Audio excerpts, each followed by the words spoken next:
You guys remember a little while ago, many months ago, when I did a video about Mark Cerny and talking about half floats and 8.4 teraflops and all this kind of stuff, right? Well, guess what? That talk is back, and it's just as funny. Let's talk about it. What's up, everybody? Crapgamer here with Crapgamer Reviews, back with another video. Thank you guys for checking it out. So, in case you guys didn't know, RX Vega's launch is now imminent, and according to this article, which I will link in the description below so you guys can check it out, AMD's latest high-end series of graphics cards will make it slightly really highly anticipated debut at $399. So this graphics card alone is $400, so only $100 less than the Xbox One X, and that's just for one graphics card. Sheesh. Its launch and potential success could also have an indirect impact on the ongoing struggle between the PS4 Pro and the Xbox One X, due in stores on November 7th. Because RX Vega will introduce for the first time in desktop GPUs the Rapid Pack Math feature that allows two half-float operations to be executed at the same time it would take for one full-float operation. So in their own words, next-gen compute units supercharge pathways for doubling processing throughput when using 16-bit data types in cases where a full 32-bit of precision is not necessary. So basically, not to get too technical, but this is all that like half-float, full-float stuff that Mark Cerny was talking about. And while not complete and utter bullshit, it is a level of nonsense that this would actually help anything increase the output or make it match anything next to the PS4 Pro.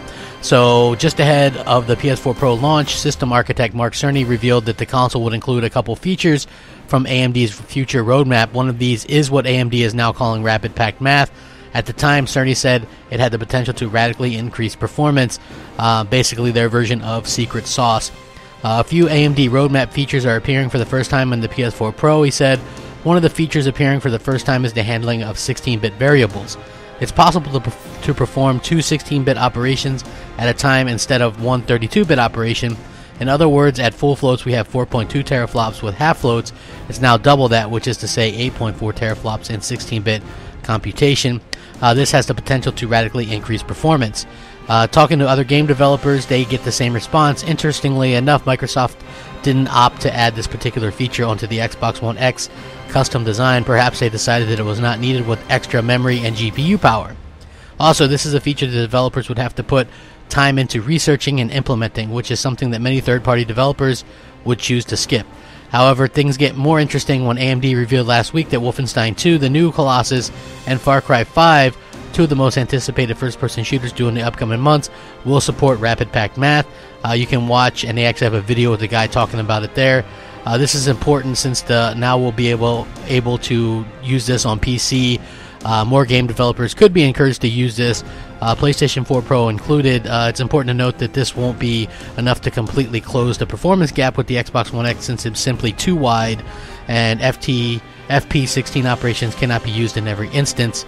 So this is just basically like some more damage control and stuff. Like you see some of the smaller games, I think like Mantis Burn Racing uses this kind of thing, but it's nothing, absolutely nothing. It's like little tricks and stuff, and it's like the shoes on the other foot, because now it's like Sony fanboys and sites talking about secret sauce and well, if we do this with this and a reverse end Sabida with a this and a that and a Blue Jay on the back end, we might be able to get performance up. I mean, it's a bunch of nonsense. It is what it is. It was nonsense with the Xbox One, like DX12. If that had been baked into the Xbox One from the start, it would have been fine. Yes, some developers took advantage of it. Some developers took advantage of tiled resources, but for the most part, not really. Like more often than not, they will take advantage of the X12 on the Xbox One X because it's baked right in with simple commands. The PS4 Pro, not as much. I wouldn't expect anything from this or this to lower the gap. For one thing, the Xbox One X is using 4K assets and textures. The PS4 Pro, no matter half floats, full floats, whatever, isn't going to be able to do that because the limited memory bandwidth, as well as the not enough memory in general. So keep that in mind when you see fanboys talking about this stuff, and I will link this in the description so you guys can check it out. Let me know what you think. Sound off, rate, comment, subscribe. Rack 'em up. Crapgamer out.